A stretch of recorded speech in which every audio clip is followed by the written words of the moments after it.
welcome back to the last day of the 7-week superhero workout.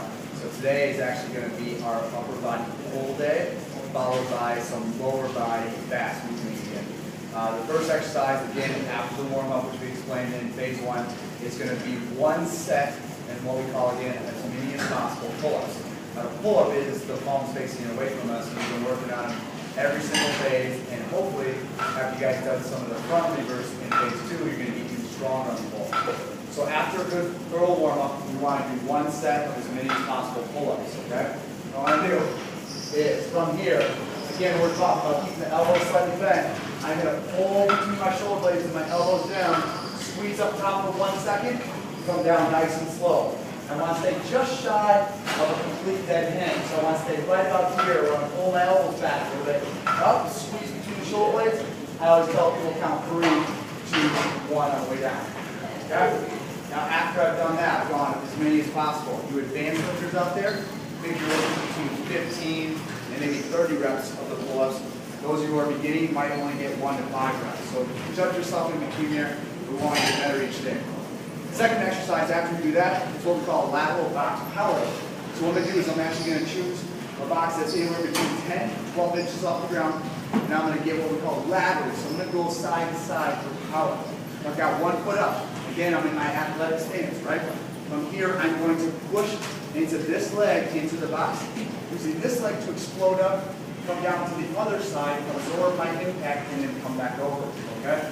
So it looks like, again, my hands come back behind me. Power up, come down and absorb. Power up, come back down and absorb. I'm using my arms to explode up as well too. Powering this leg. Okay? So that's the second exercise.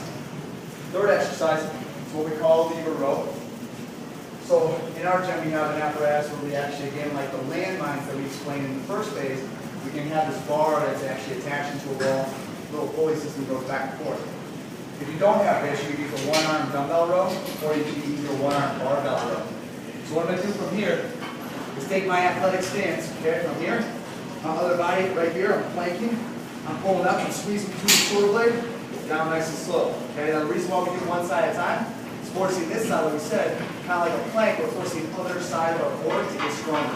So from here, I squeeze between the shoulder blade, down nice and slow, all the way up. Now that being our strength and size exercise, we're going to go 3 sets of 5 to 8 reps as well too. You want to get it heavy. I don't want to go all the way to failure. I typically tell people stay 1 rep at a time. Now in between that, what we're going to do is we have what's called a power wheel here. I'm going to sit down and explain this to you. Power wheel is like a big ab wheel. But what we want to do is we want to do what's called a power wheel pike, which hopefully in phase 2 you guys worked on a little bit. I'm actually going to hit my feet into this guy. Power wheel pike, probably one of the hardest core exercises out there. You're going to get yourself to the top of the push-ups position, where I'm somewhere like this, okay? Like the pikes in the TRX. We want to bring our feet towards our hands, and then come all the way back down. Now, what I don't want to see is I don't want to see the hips set, okay? I want to stay at the top of the push-up. Feel this position, shoulder blades are back. I'm squeezing the ground away from me. I feel that weight. Bring the toes in. And then bring it back nice and slow. On that one, we're going to go somewhere between about 10 reps to advance. If you're just learning how to do the ab wheel, you may only get anywhere between 3 and 5 reps on that last one. If you don't have an ab wheel, the TRX pikes, they're explained in phase 2, are also a good one. If you don't have a TRX, ball jack counts as well too. You're actually on an exercise ball, pulling your feet in, knees into the chest, and extending back out. The beginning version. Those who are advanced though, drop the power wheel. Last exercise in this is going to be as many as possible chin-ups. Now the chin-ups are going to be the palms facing us, okay? So now we're challenging the biceps and the back, and a little bit of endurance here at the end of the workout. So now the chin-up, from right here, I'm going as many as possible. Same form where I'm pulling the elbows down, squeeze between the shoulder blades, come down to that 3 count, and then exploding right back up. Okay? Want to get 3, count down, 1 count up, explode. So you want to get as many as possible. We're going to go all the way to failure on this chin up so you cannot pull yourself up anymore. Last exercise, phase 3, day 3, it's going to be all the way on the other side here. Follow me down again to the lovely village at DC Ranch. Yeah, mine fell.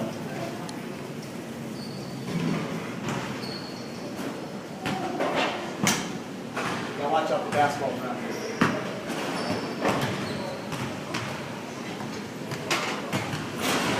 We're going to use our free motion machine right here. What we're going to do is let's call it ABC, okay?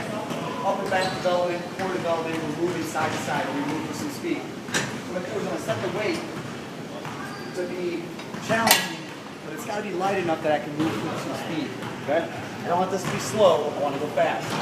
1 second, okay? I got this D handle hooked up to the table. You can use bands as well too. I want to squat down, power up overhead.